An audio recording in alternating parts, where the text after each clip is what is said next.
So for yesterday, we got understood that you have something called as nostrils, which is existing. Okay, ना Yes. nostril काय म्हणतात आपण? External layers. Okay, external layers will open up into something which is classified to be as nasal chamber, which have certain compartments over here called as nasal compartment, which finally opens into some structure called as internal layers open into some common passage which is called as pharynx, which will have three regions: oropharynx,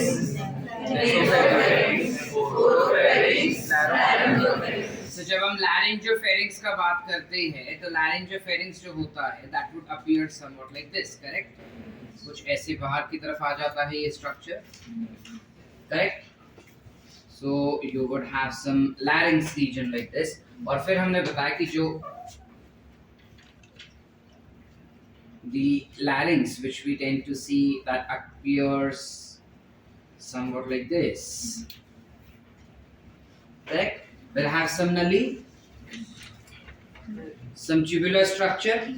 What is that tubular structure classified as? Trachea. How long this trachea will be? कितना बड़ा? और इस trachea के ऊपर there are some partial half C-shaped ring. क्या होते हैं ये? It's a cartilaginous ring composed of which cartilage? Elastic नहीं. इलास्टिक कार्टिलेज कौन था? और लैरिंक्स क्या है पूरा? परफेक्ट, सर्टेन, ठीक है। फिर ये आगे आगे आगे आगे बढ़ता है ट्रैकिया, एंड आगे बढ़ने के बाद वी सेड कि it gets segregated like this, वो कुछ ऐसे सेपरेट हो जाता है, यस और नो? जब ये सेपरेट हो गया तो क्या बन गया? Bronchi. It gets separated and form something called as bronchi. Where, at what location does it get segregated? Gets segregated as E5. चलो इसको इधर बना देता for better understanding.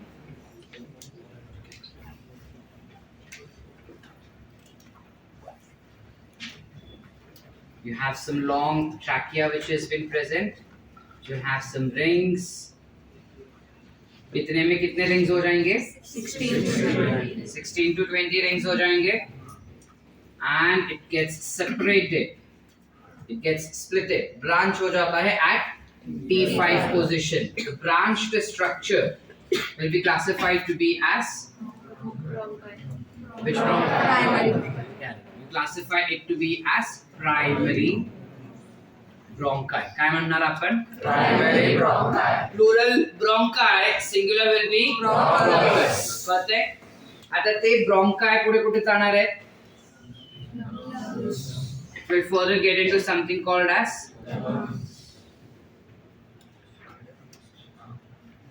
it goes into something called as lung, जो कुछ ऐसा दिखता है अपने को, करेक्ट? जब हम लंग्स के अंदर बात कर रहे हैं पहले इस ट्यूब का ही काम खत्म कर देते हैं, ठीक है?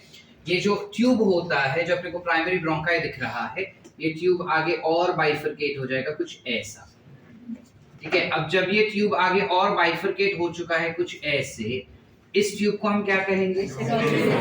Correct, secondary. I will classify it to be as secondary bronchi.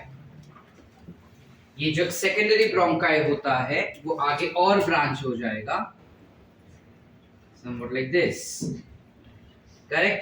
This will be then called as this will be tertiary bronchi.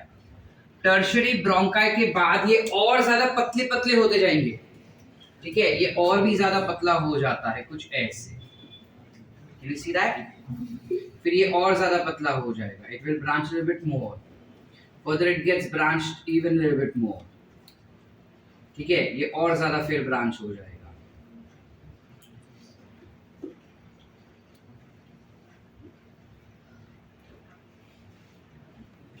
कुछ ऐसे हो जाएगा ये, ठीक है? So when it is getting branched, tertiary bronchi के बाद जो आता है these are called as bronchioles. क्या बोलेंगे बेटा? Bronchioles. If I have to give sequence, if we have to give sequence of it, सबसे पहले हमने कहा क्या आ रहा है? larynx, Larynx give rise to something called as trachea. Trachea give rise to something called as bronchi, but specifically primary bronchi, जिससे arise होंगे secondary bronchi, which will give rise to tertiary bronchi. this tertiary bronchi will give rise to something called as bronchioles. क्योंकि ये बहुत ही ज्यादा छोटे हो गए, बहुत ही ज्यादा पतले हो जाएंगे, उसका ल्यूमेन जो है वो बहुत ही ज्यादा पतला हो जाता है अपने लंग्स के अंदर जाते जाते, ठीक है, और काफी पतला थिन कांडे बनून जात होते, ठीक आहे, आणि त्याला आपण म्हणतात ब्रॉन्क्युल्स. आता ब्रॉन्क्युल्स सुद्धा फर्दर बायफर्केट होत जातात आणि ते बायफर्केट होऊन खूप जास्त बायफर्केट होतात. तर आता त्याला आपण प्रायमरी ब्रॉन्क्युल, सेकंडरी ब्रॉन्क्युल असं बायफर्केशन नाही देत. At this level 12th standard पर्यंत आपण बायफर्केशन नाही देत, डिग्री मध्ये देणार, पण आता आपण त्याला दोन भागेत बायफर्केट करतात, इनिशियल ब्रॉन्क्युल अँड टर्शरी और टर्मिनल ब्रॉन्क्युल्स. ठीक है, so you will further bifurcate it as initial bronchioles that will further bifurcate आणि तो बनणार आहे terminal bronchiole. समझ पा रहे हैं हम? Terminal bronchiole further opens to something called as alveoli duct, which finally give rise to alveoli or alveolus. Are we clear? So अगर यहाँ पे bifurcations हो रहे हैं, this will be classified as initial bronchioles, जो आगे बहुत ज्यादा bifurcate होते जाएंगे and बनेंगे terminal bronchiole, which give rise to a small duct which is called as alveoli duct, finally giving rise to alveoli. Are we clear up till here? Everyone? Any doubts? ये पूरा झाड़ जैसा ही बनता है अंदर और काफी छोटे छोटे कॉटन बॉल जैसा स्ट्रक्चर अपने को दिखाई देता है लंग्स के अंदर, और ये कॉटन बॉल जैसे स्ट्रक्चर को you call it to be as alveoli. Are we clear? जब alveoli को अगर हम थोड़ा जूम करके और देखें ना तो कुछ ऐसा होता है alveoli. So you have something called as alveoli duct that is coming in. This duct further gets branched. ये जो duct होता है ये आगे जाके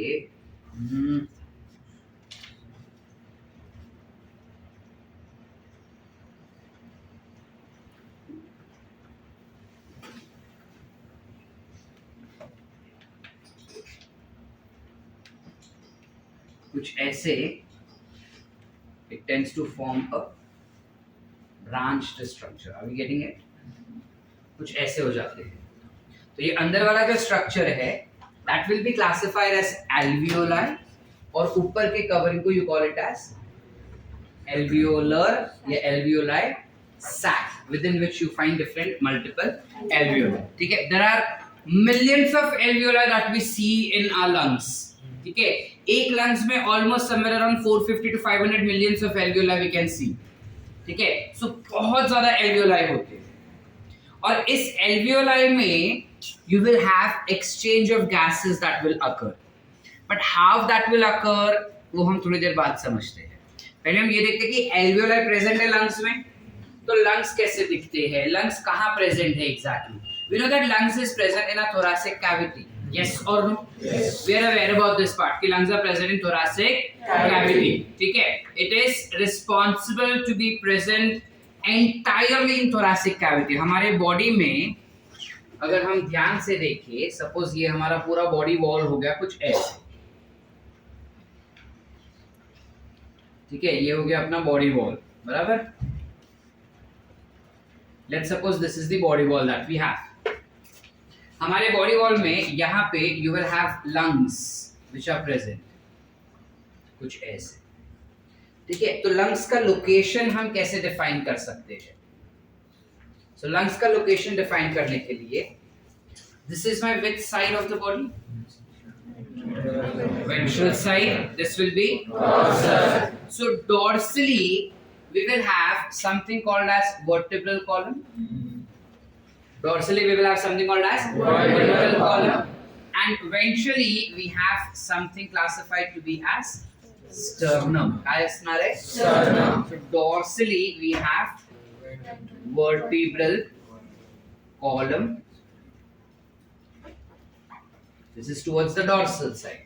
Whereas eventually we will have something called as sternum. तो पूरा लंग्स जो है आगे के साइड पे स्टर्नम होगा, पीछे के साइड पे उसके vertebral column. Direct vertebral column होगा क्या सर? यस। हमारे लंग्स ऐसे ओरिएंटेड है, ये पूरा ड्रम जैसा है, ठीक है। ड्रम के इधर आगे पूरा लंग्स है, ये पूरा लंग लंग लंग, और पीछे उसको सपोर्ट कौन दे रहा है? Vertebral column. समझ पा रहे हैं प्रतीक्षा भाई? वेरी गुड, समझ रहे हैं? गुड। ये हमारे लंग्स हो गए, ऐसे में खड़ा है। आगे के साइड पे क्या हो जाएगा? Sternum. Sternum is a type of bone. We have studied this in skeletal motion, if I am not mistaken. No? अभी पढ़ेंगे। This is nothing but a bone. ठीक है? और पीछे के साइड पे you will have vertebral column. ठीक है? तो vertebral column के कहाँ से कहाँ तक रहेगा सर? कैसे जाएगा? Vertebral column का अगर हम बात करें तो पूरा vertebral column, ठीक है? पूरा vertebral column meaning vertebral column का पूरा thoracic region, that is T1 से T12, T1 से T12 पूरा का पूरा will be responsible for managing the location of your lungs. हमारा lungs T1 से लेके T12 तक पूरा vertebral column पढ़ चुके हैं हम? We have not studied? Okay, छोड़ो। thoracic में 12 vertebrae होते हैं, तो पूरे 12 के 12 vertebrae जो होते हैं वो lungs को प्लेस करने में हेल्प करेगा। कैसे क्या सर?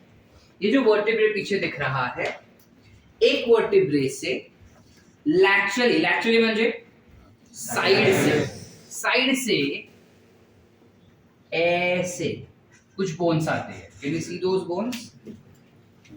साइड से कुछ ऐसे बोन आएंगे अपने पास। फर्स्ट वर्टिब्रे से एक पेयर ऑफ बोन्स बाहर निकलेगा, फिर दूसरे वर्टिब्रे से दूसरा पेयर ऑफ बोन्स बाहर निकलेगा, तीसरे से तीसरा, चौथे से चौथा, पांचवे से पांचवा, छठे से छठा, ऐसे करते करते करते करते वी हैव पूरा sternum is responsible for holding these bones. Are we getting the point? Yes और नो? Yes. सो जब हम लंग्स के बारे में बात करते हैं तो लंग्स जो होता है, dorsally it will have vertebral column, ventrally it will have sternum, and laterally it will have ribs. Laterally it will have Ribs. Are we clear up till here? Everyone? Any doubt so far? ठीक है। अब lungs का orientation कैसा दिखाई देगा अपने को? ठीक है, तो लंग्स के ओरिएंटेशन का अगर हम बात करें तो this is said to have apical region पे या फिर एंटीरियर पार्ट पे उसके पास एक नॉच होता है, और पोस्टीरियर पार्ट पे नीचे के तरफ पे you have something classified to be as flat surface that has been balanced by a particular muscle which is called as diaphragm.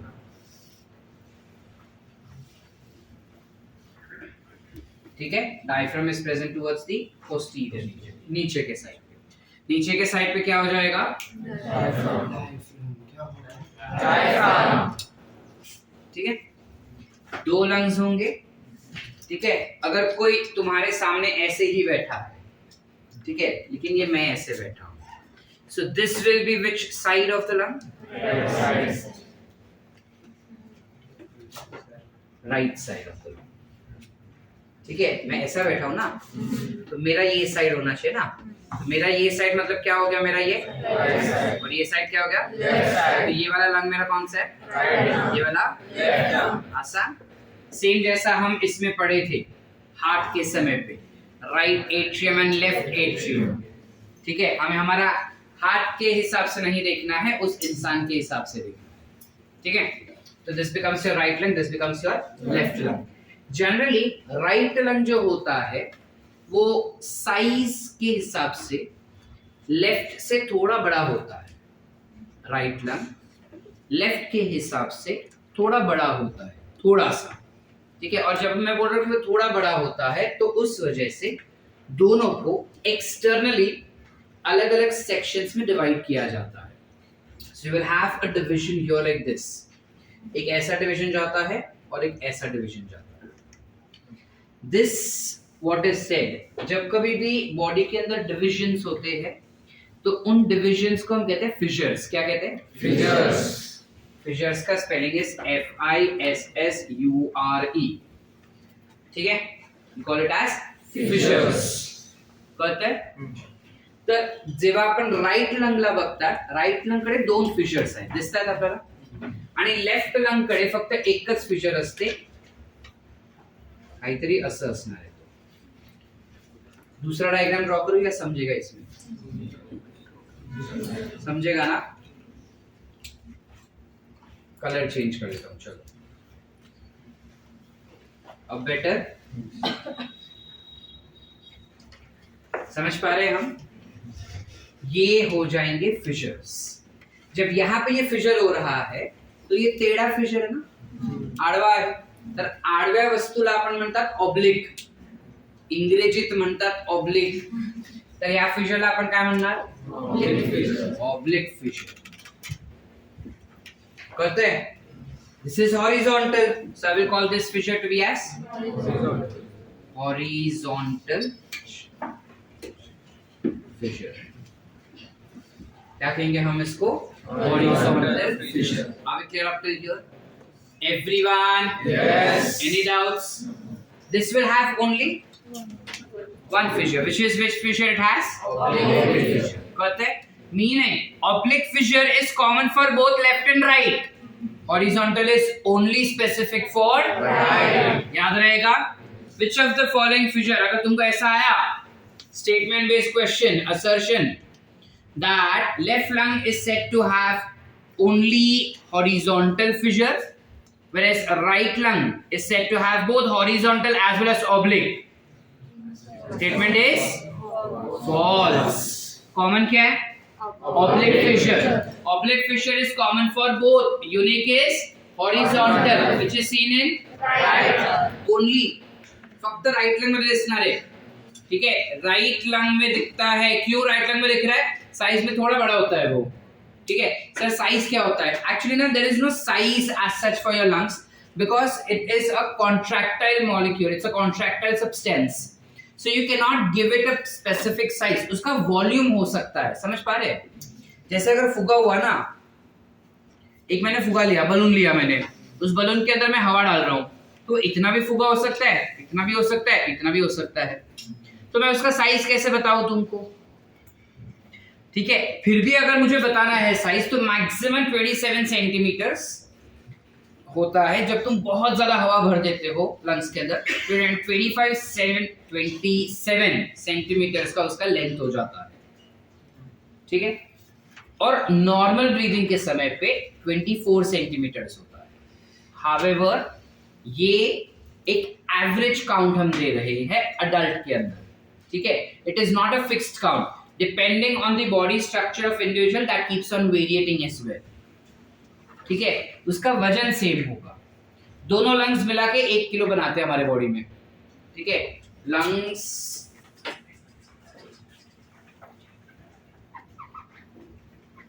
will be 1000 grams, that is nothing but 1 kg। मैंने lungs लिखा है, अगर statement based question में सिर्फ lung आया तो वो statement, मैंने लिखा है लंग्स, मतलब मैं बात कर रहा हूँ कि दोनों का मिला के 1000 kg है, तो एक का कितना होगा सर?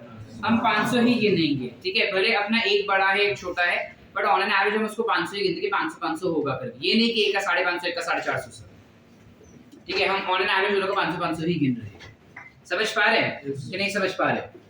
अब ये लंग जो है वो हमारे इस पर्टिकुलर कैविटी में है ना बेटा, थोरैसिक कैविटी में है। अब थोरैसिक कैविटी हुआ या अब्डोमिनल कैविटी हुआ, वो दोनों में ना फ्लूइड भरा होता है, ठीक है। पहली बात तो बॉडी में, हमारा बॉडी का ही बात कर रहे हैं ना हम, तो हमारे बॉडी में जब कैविटी है तो उस कैविटी को हम एक टर्म इस्तेमाल करते हैं, बताओ मुझे क्या बोलेंगे? Very good, call it as coelom. उस सीलोम के अंदर कुछ फ्लूइड भर देता है ऊपर वाला, ठीक है। अब उस फ्लूइड का नाम क्या होगा? मतलब interstitial is also correct, but then that is more towards कि टिश्यू के ऊपर का फ्लूइड, सीलोम के अंदर फ्लूइड, सीलोमिक फ्लूइड। समझ पा रहे? सीलोम के अंदर फ्लूइड, सीलोमिक फ्लूइड। तो लंग्स जो होते हैं ना, वो इस सीलोमिक फ्लूइड में डाल दिए जाते हैं, वो तैर रहे। तो हम तैरने दे सकते हैं, उसको बांध के रखना पड़ेगा ना, नहीं तो सांस लेंगे तो लंग कभी इधर जाएगा कभी उधर जाएगा, तो वैसा नहीं चलेगा अपने बॉडी में। तो हम उसको बांध के रखते हैं। बांध के किससे रखेंगे? रिब केज से, जो पूरा इधर अपना चेस्ट एरिया रहता है। There you have something like rib cage. How many ribs do we have? 12 pairs. You don't say 12, you say 12 pairs. अगर हम 12 मार्क करके आए वो हमारा गलत आंसर होगा, ठीक है। 12 पेयर्स होते हैं, 12 इस तरफ से 12 इस तरफ से, ठीक है। ये 12 pairs of ribs form a particular cage, और उस केज से इन लंग्स को अटैच कर दिया जाता है। समझ पा रहे कि नहीं समझ पा रहे? कहते अब सपोज आदित्य के बॉडी में क्या हुआ कि वो रिब्स से ऐसा लंग्स अटैच हो गया, ठीक है। अब लेट्स से हर्ष ने उसको टपली मारा या हर्ष ने उसको कुछ बोला, उसको बहुत गुस्सा आया, दोनों के बीच में मारामारी शुरू। अब ये ना कुछ ज्यादा ही बॉलीवुड मूवी देखता है और आदित्य भी से साउथ इंडियन मूवीज। तो बोला कि अगर उसको ऐसे में छाती में मारेगा ना तो उसके रिब्स टूट जाएंगे। Let's try to do that. तो उसने क्या किया, मार दिया छाती पे, उसके रिब्स टूट गए। अब रिब्स से तो लंग्स अटैच्ड थे, तो लंग्स पंक्चर हो जाएंगे। यस और नो? इज दैट फीजिबल कि थोड़े से मारामारी में किसी ने उसको थोड़ा जोर से मारा, उसका रिब्स टूट गया और अंदर उसका छेद कर दिया लंग्स में? तो इतना आसान ऊपर वाले ने अपना शरीर बनाया नहीं है। वो उनको पता था कि ऐसे भी लोग होते हैं हर्ष जैसे। तो बोले कि अगर खराब हो गया ना बॉडी तो उसको रिपेयर करना डिफिकल्ट हो जाएगा। सो डायरेक्टली अटैच नहीं होता बेटा, बात करेक्ट है। Your lungs are attached with the ribs, but directly attach नहीं होते वो, ठीक है। एक तरीका है अटैच होने का भी। नाउ व्हाट इज दैट तरीका? सो जब लंग्स के बारे में बात करेंगे तो लंग्स के आसपास कुछ टिश्यूज होते हैं। ये हो गया अपना फ्लूइड पूरा, बराबर। सो पहले तो ये अगर हमारा लंग्स है कुछ ऐसा,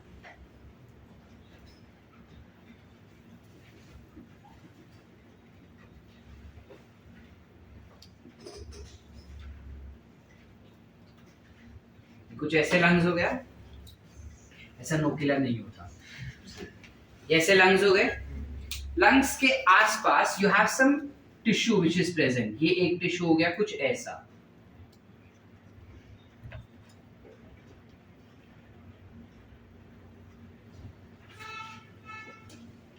समझ पा रहे? अब अगर तुमको याद होगा तो हमने लिवर, हमने किडनी, सबको ऊपर एक कवरिंग दिया था, विसरल लेयर, पैराइटल लेयर, ठीक है। हमारे लिवर के लिए हमने कहा था कि लिवर ऐसा बाहर निकालो, ऐसा शाइनी दिखता है। क्यों शाइनी था? Because of, correct. हमने जब किडनी निकाला था उसके ऊपर बहुत सारे लेयर्स थे, फैटी लेयर्स थे, ऐसा चिपकू चिपकू, अगर किसी ने छुआ रहेगा तो चिपकू चिपकू भी था। Yes or no? That was because of presence of renal fascia and renal capsule. Yes or no? तो जब उन ऑर्गन्स को, जो इतने हार्ड ऑर्गन्स है, अगर उनको प्रोटेक्टिव लेयर दिया है तो ये तो बेचारा अंदर से तो खोखला है ना। अंदर से क्या है? ये कॉटन बॉल जैसा हमने बोला ना, वो तो बेचारा खोखला है, हवा ही भरा है। ऐसे के तो हवा बाहर, it's a balloon only, it's a type of balloon. Yes और no? Since it's a type of balloon, फट से वो फूट सकता है कभी भी, तो इसको तो प्रोटेक्ट करना और भी ज्यादा जरूरी है। तो इसको दो लेयर के टिश्यू से प्रोटेक्ट किया जाता है, और इन लेयर को we call it to be as pleura. काय म्हणतात? प्लूरा। अब ये प्लूरा लंग्स से दूर है, तो इसे हम कौन सा प्लूरा कह सकते हैं? थोड़ा साइंटिफिक, जो चीज हम एक्सक्रीशन में भी इस्तेमाल कर चुके हैं फॉर बोमेंस कैप्सूल, पी से स्टार्ट होता है, so this will B parietal pleura. Main organ से दूर है पैराइटल प्लूरा। अब इससे तुम्हारा अकल चलना चाहिए, मतलब सर मेन ऑर्गन के ऊपर भी should I have a covering? Yes, ऐसा एकदम अटैच्ड रहेगा वो, हमारे लंग्स के वॉल के साथ ही अटैच होता है ऐसा।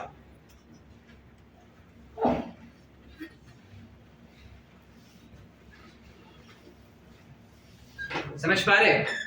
तो लंग्स के वॉल्स से ही अटैच्ड ये जो टिश्यू अपने को दिखाई दे रहा है, इस टिश्यू को हम क्या कहेंगे, इस लेयर को क्या कहेंगे? First we call it as pleura only, but this will be visceral pleura. Smart हो गए अपन, हम इसे कहेंगे विसरल प्लूरा। यानी अगर ये हमारा लंग्स हुआ बेटा, तो इस लंग्स के ऊपर पहले चैक करके मैंने एक सेलोटेप मार दिया ताकि ये लंग जो है वो ज्यादा हिल नहीं सके और इसको कोई डैमेज ना हो। पहले एक सेलोटेप लगाया, समझ पा रहे? अब ये जो सेलोटेप मैंने लगाया है उसका क्या नाम हो गया? Visceral pleura.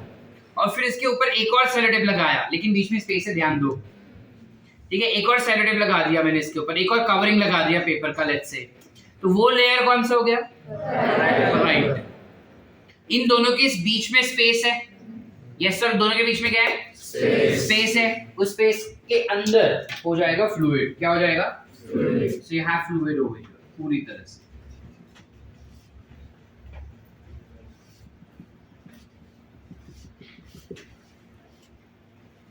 शेष ग्रीन पेन लेकर आना और ऐसे झाड़ के देखना इंक में निकले।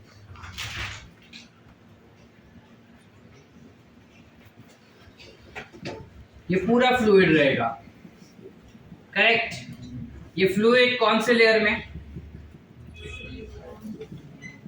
दो प्लूरा के बीच में है ना। तो इस फ्लूइड को मैं क्या नाम दूं? Call it as pleural fluid. आसान। अब ये फ्लूइड क्या काम करेगा? Shock absorption. Perfect, very good. It will be responsible for shock absorption. यानी कि आदित्य का लंग इतना आसानी से नहीं टूटेगा। अगर ऐसा उसने खचाक किया ना, तो पहले विसरल लेयर टूटेगा, फिर पानी है जो उसको पीछे धक्का मारने का कोशिश करेगा, और फिर एक और लेयर है व्हिच इज विसरल प्लूरा। तो पहले पैराइटल प्लूरा उसको प्रोटेक्ट कर रहा है, फ्लूइड भी प्रोटेक्ट कर रहा है, और प्लस विसरल प्लूरा भी प्रोटेक्ट कर रहा है। अगर इसको भी चीर दिया ना, तब जाके वो लंग्स को पंक्चर करेगा, otherwise it will not puncture. Are we clear up till here? Did we understand so far? Any doubts up till here? नक्की। सो ग्रीन पेन ही नहीं है, याद है? क्लियर है एवरीवन? Any doubts? नक्की। इतना लिखे पहले, चल क्विकली वंस अगेन और अंडरस्टूड वंस अगेन। चल क्या क्या बोले हम? हमारा जो लैरिंग्स है, जिसके बारे में डिटेल में कल पढ़े, वो लैरिंग्स है, वो आगे जाता है, आगे जाके एक नली बनता है। कितना नली रहेगा वो? 10 से 10 to 13 सेंटीमीटर्स का एक ट्यूब है। That tube is called as trachea. You call it as trachea, जिसके ऊपर कार्टिलेज का सी शेप का रिंग है, और वो cartilage is hyaline cartilage. Cartilage is hyaline cartilage. कितने रिंग्स होंगे? 16 to 20। अगर मेरे को ऑप्शन में 16, 20 नहीं दिया, 24 दिया, तो मैं क्या मार्क करूंगा? मुझे दिया 24, 30, 70, 20, 12, क्या मार्क करूंगा? If I have options as 12, 24, 70, 70, ठीक है, and I'm getting 35, 24 will be the correct answer. Closest. Short, sir तो closest तो 12 भी होना चाहिए, बहुत कम हो गया है। ठीक है बेटा, समझ पा रहे हैं यहाँ पे? तो ये ट्रकिया ऐसे होगा। ट्रकिया विल फर्दर ब्रांच होने के बाद क्या बनेगा? Primary bronchi. ठीक है, प्राइमरी ब्रोंकाई जो है वो जाते हैं दोनों लंग्स के अंदर। Primary bronchi further branch out again to become Secondary bronchi. that will branch to form Tertiary bronchi. that will branch to form Initial bronchiole. which will further branch and form terminal bronchioles. Terminal bronchioles will now open into something called as alveoli. Finally open to alveoli. Are we clear up till here? Now question is, ये पूरा pipe है, मैंने ऐसा सांस से ऐसा, ये मैंने ट्रकिया तक गया, फिर ब्रोंकाई में गया. अब ब्रोंकाई भी तो इसके जितना ही हो सकता है ना, तो कोलैप्स तो ये पाइप भी हो सकते हैं. तो क्या इसके ऊपर भी सी शेप रिंग होंगे? हाँ, इसके ऊपर भी सी शेप कार्टिलेज होंगे. ब्रोंकाई पे भी yes, your bronchi will also have C shaped cartilage. ठीक है, अब वो घुस गए किसमें? लंग्स में घुस गए. लंग्स में घुसने के बाद वो और बाइफरकेट हो गए टू फॉर्म सेकेंडरी. अब मैंने फिर से सांस लिया, ब्रांच आउट को तो पतला हो गया, तो वो भी कोलैप्स हो सकता है. तो उस पे भी रहेंगे क्या सर? हाँ, उस पे भी होंगे. फिर से मैंने सांस लिया, टर्शियरी भी ब्रांच हुए. यस, टर्शियरी ब्रांच हुआ टू फॉर्म ब्रोंक्यूल्स, है ना? तो ब्रोंक्यूल्स में भी होंगे क्या सर? ब्रोंक्यूल्स में भी होंगे. Bronchioles will also have. फिर से मैंने सांस ऐसा, अब ब्रोंक्यूल्स इनिशियल से ब्रांच आउट होके मैंने टर्मिनल में भी होंगे इसके सर? गूगली नहीं. हमारे जो सी शेप रिंग्स होंगे, ये याद रखना, C shape rings are present for primary bronchi, secondary bronchi, tertiary bronchi and initial. बस टर्मिनल तक नहीं जाता. ठीक है, टर्मिनल तक नहीं जाता. टर्मिनल के बाद जो होता है ना बेटा, वो लेसिथिन लेयर होता है. मैंने कहा था तुमको, that lecithin layer itself becomes sufficient for making sure that it do not collapse. अगर वो कोलैप्स हो गया मतलब तुम्हारा लंग फेलियर हो गया, so it cannot collapse. Are we clear? ठीक है, जब डिजीज पढ़ेंगे तो बताऊंगा कि इसमें क्या जोड़ होता है, बट अभी नहीं देखते. समझ पा रहे हैं? तो जो सी शेप्ड रिंग्स रहेंगे, कार्टिलेज रिंग्स रहेंगे, वो इतने में दिखा देंगे. इनिशियल ब्रोंक्यूल तक रहेंगे, उसके बाद नहीं रहेंगे. Are we clear up till here? वो ब्रोंक्यूल्स जो होते हैं, वो एल्वियोलाई जो होते हैं, alveoli are present in alveolar sac. I have millions of alveoli, almost 450 alveoli is present in one single lung itself. So दोनों में मिला के you can imagine कि बहुत ही ज़्यादा alveoli है हमारे पास. ठीक है, अब ये alveoli जो होते हैं वो present होते हैं lungs के अंदर. Lungs जो है वो muscular organ है. Which type of muscles will be seen over here? Smooth muscles, which is involuntary muscles.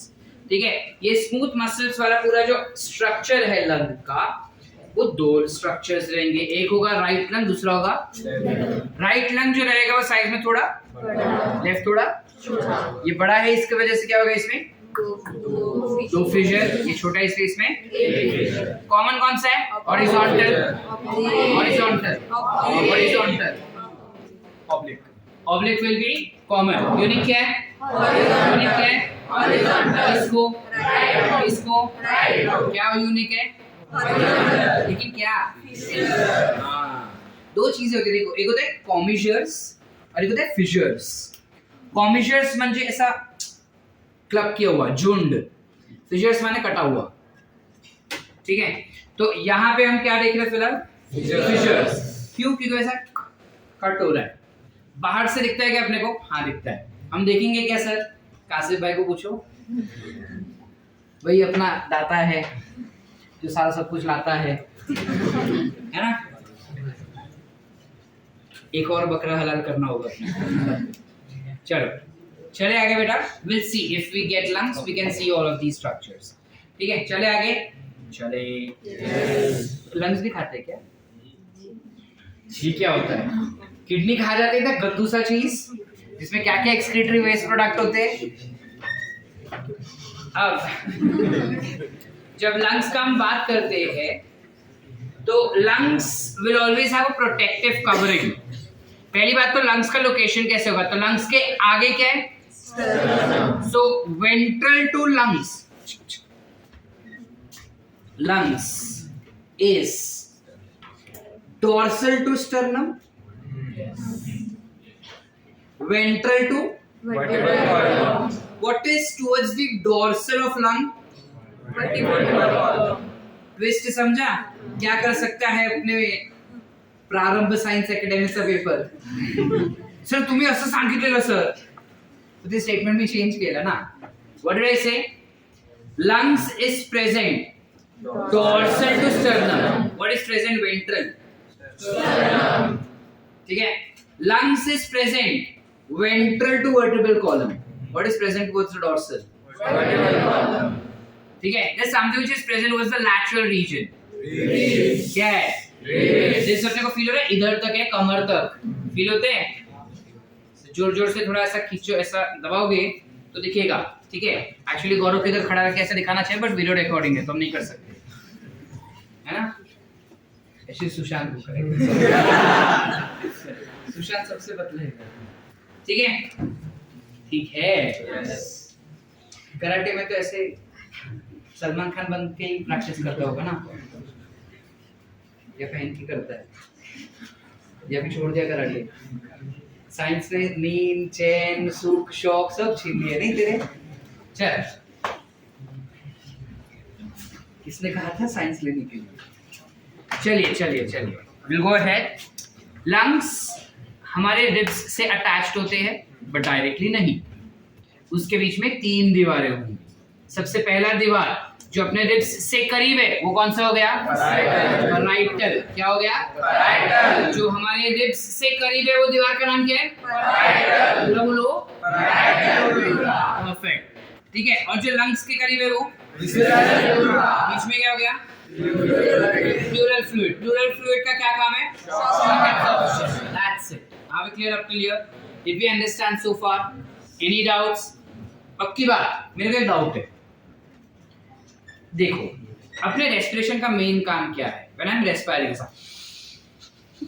हवा गया अंदर, हवा लंग्स में गया, नहीं अभी कार्टिलेज भी बोल रहा, हवा गया लंग्स में, बराबर, ये हो गया मैंने लंग्स कुछ ऐसा, लेट्स से सपोज, ठीक है, मैं डायरेक्ट लंग्स के अंदर हवा भर सकता हूँ ना, देखो सिनेरियो क्या होता है, ऐसा ऐसा ऐसा हवा गया, इधर इधर इधर गया, and it goes to alveoli, इस एल्वियोलाई के आसपास पूरा ऐसा ब्लड वेसल्स होते हैं जो उसमें से ऑक्सीजन एक्सचेंज करेगा, मेन काम क्या है रेस्पिरेशन का, ब्रीदिंग का काम क्या है कि ऑक्सीजन ब्लड में घुसाने का, तो एल्वियोलाई डज दैट वर्क, ये एल्वियोलाई हुआ और ये ब्लड वेसल्स होते हैं ऐसा चिपक के बैठते हैं, तो जैसे एल्वियोलाई को ऑक्सीजन मिलता है ना वो बोलता है ये गया ब्लड में, तो ब्लड बोलता है अरे यार तूने मेरा मदद किया, फिर मैं तेरे को एक और चीज देता, क्या देता है वो, सूद समेत CO2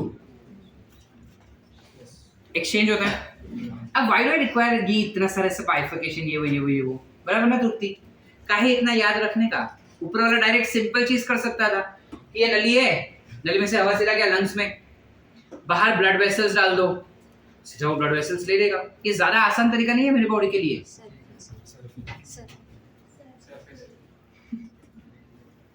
सरफेस एरिया, चीजें जितनी छोटी सरफेस एरिया उतना ज्यादा, ऑक्सीजन जितना ज्यादा चाहिए मुझे सरफेस एरिया उतना ही बढ़ाना पड़ेगा, तो अगर कोई चीज ऐसी है it has a some surface area x surface area, इसी चीज को अगर मैं ऐसे बना दूं तो उसी का सरफेस एरिया बढ़ जाएगा, ये चीज हम पहले भी चैप्टर्स में पढ़ चुके हैं, yes or no, yes, where we have discussed about mitochondria increasing the surface area, if I'm not mistaken we've discussed this during digestion also, where to increase the surface area you have the crystal like structure foldings which are present, yes or no, तो यहाँ पे कुछ ऐसा ही है बेटा, ठीक है, जितने ज्यादा मैं एल्वियोलाई डालूंगा लंग्स के अंदर उसका कैपेसिटी उतना बढ़ते जाएगा, समझ पा रहे कि नहीं समझ पा रहे, आवे क्लियर कळतंय, दुसऱ्या शिरले कोणते डाऊट, नो डाऊट, लिहूयात का पर्यंत क्विकली. हमारा जो लंग्स होता है, ये चीज तुम बॉडी फ्लूइड्स में पढ़ चुके हो, but then still I repeat that back again. ये जो बीच का गैप दिख रहा है अपने को, that gap is classified to be as what?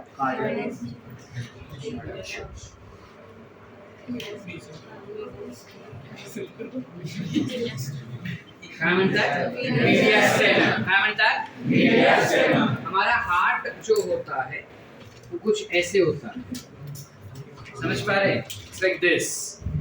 होना ऐसे चाहिए, लेकिन थोड़ा सा लेफ्ट की तरफ टिल्टेड होता है. हार्ट का जो नॉच होता है वो लेफ्ट की तरफ जाता है, a little bit inside, and that's why you have some notch over here as well. सा कट है, दिख रहा है अपने को? डिप्रेशन हो रहा है. That depression will be called as what? Cardiac notch. ये चीज याद रखो, ठीक है? करते हैं, जाइए पुढे. अब सीन क्या होता है जब हम रेस्पिरेशन का बात करते हैं? Can I erase this sequence? Can I erase that sequence? Scene क्या होता है कि हमारा जो पूरा रेस्पिरेटरी सिस्टम है,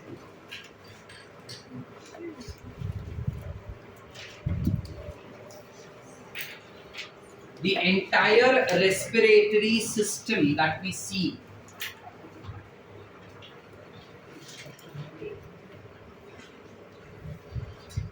can be divided into two parts. एक होता है कंडक्टिंग सिस्टम और एक होता है एक्सचेंज सिस्टम.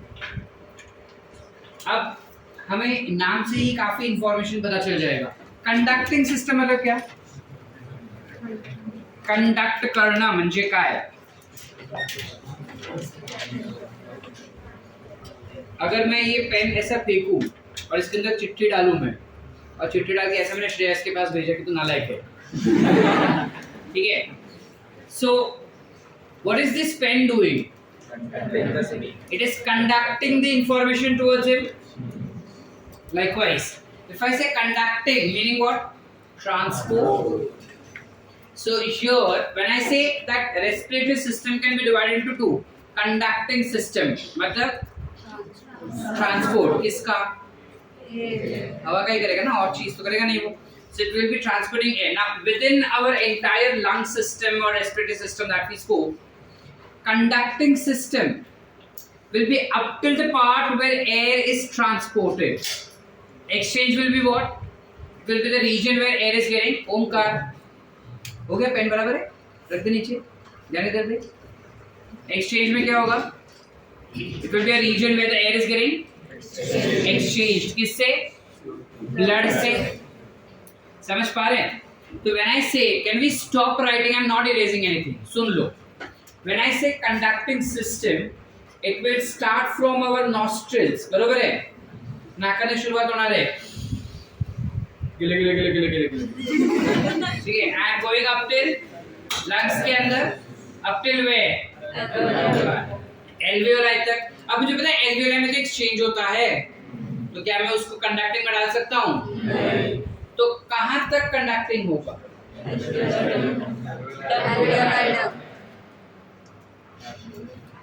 टर्मिनल ब्रोंकियोल तक, और फिर alveoli duct and alveoli will be responsible for exchange. कसं काय सर? ये sac है ना? The sac is having this duct. So there also the blood vessels are coiled. Of course, the exchange will majority of the time taken place. Yeah, maximum exchange takes place by alveoli only, but you also have alveolar duct which does a little bit amount of exchange. That's why that is also a part of exchange. समझ पा रहे? इसके अलावा मैं respiratory system को एक और तरीके से भी दो में डिवाइड कर सकता हूँ, which is upper respiratory system and lower respiratory system. ये अपना हो गया पूरा सबका. अपर रेस्पिरेटरी सिस्टम कहाँ तक होगा? So it starts with nostril nostril से स्टार्ट होगा up till the upper part of trachea, जब तक वो थोरैसिक कैविटी में जाता नहीं वहां तक। जैसे वो थोरैसिक कैविटी में चला गया तब से it will start with the lower part of the respiratory system, so that will include lower part of trachea up till you से इट एज एल्वियोलाई, या फिर लंग्स ही बोल दो चलेगा, will be your lower respiratory tract. आगे clear बेटा? Yes or no? Yes. So अगर question है कि which of the following parts are included in upper respiratory tract, which of the following parts are included in lower respiratory tract, तो अपने को पता होना चाहिए कि क्या आएगा। अगर अपने को क्वेश्चन आया था which of the following is classified to be as part of exchange system, which of the following is the conducting system, तो अपने को पता होना चाहिए कि क्या क्या उसमें लिखना है। करते हैं लिया चला लवकर। जब हम रेस्पिरेशन का बात करते हैं ना बेटा, तो रेस्पिरेशन हमारे बॉडी में 4 स्टेप में होता है। There are 4 steps in which respiration occurs. ठीक है, the very first step that we have is called as breathing. Breathing क्या होगा?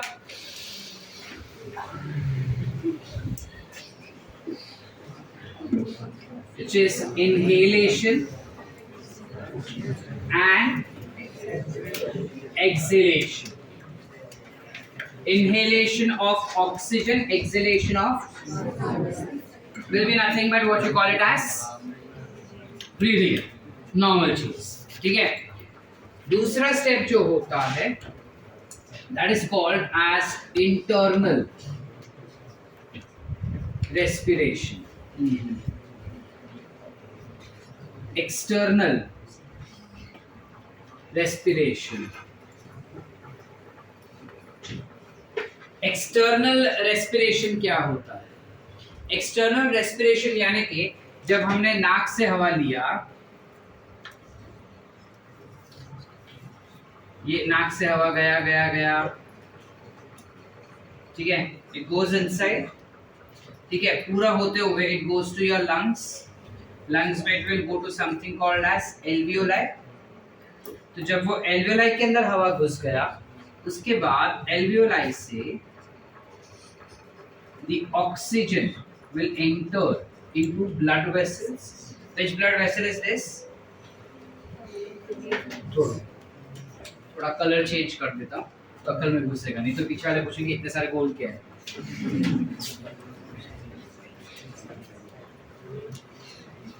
Your oxygen has entered in something as alveoli. Alveoli से ये ऑक्सीजन जो है वो जाना चाहिए ब्लड के अंदर, correct? So when this alveoli का oxygen enters in blood, तो I will call it to be as external respiration। तो कैसे डिफाइन करूंगा external respiration को? Oxygen enters from alveoli to blood vessels।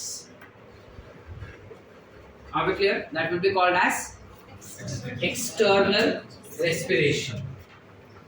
तीसरा स्टेप होता है इंटरनल रेस्पिरेशन। अब ये क्या होगा? ये ब्लड जो है तो आगे जाएगा, जाते गया जाते गया जाते गया, ब्लड के आसपास you will have some cells जिसके पास ऑक्सीजन ना होने की वजह से उदास है, और इसके बाद बहुत सारा ऑक्सीजन है, तो सेल बोलते हैं मेरे पास बहुत कार्बन डाइऑक्साइड हो गया, मेरे को दे थोड़ा। तो जैसे ही ब्लड उसको ऑक्सीजन दे देगा, this will be what? So what is internal respiration बेटा? Oxygen enters from blood vessel to cells, या फिर हम कह देंगे टिश्यू। ठीक है, will be classified to be as. और फिर lastly you have cellular respiration, जो डिटेल में हम पढ़ चुके हैं और रोज गाली खा रहे हैं मेरे लेक्चर में इसकी वजह से। ठीक है, सेल के अंदर जो रेस्पिरेशन होता है is classified to be as cellular respiration. जहाँ पे क्या हो गया, ये जो सेल था उसको हमने ऑक्सीजन दे दिया, अब वो इस ऑक्सीजन का इस्तेमाल करेगा किस चीज में?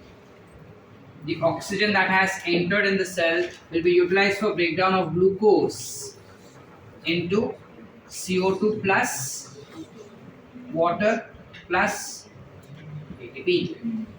Are we clear? If you understand, any doubts?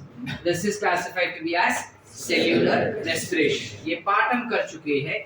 इस चैप्टर में हमें 1, 2 और 3 देखने हैं, ठीक है। तो आज इस पार्ट को, ब्रीदिंग वाले पार्ट को खत्म करने का कोशिश करेंगे।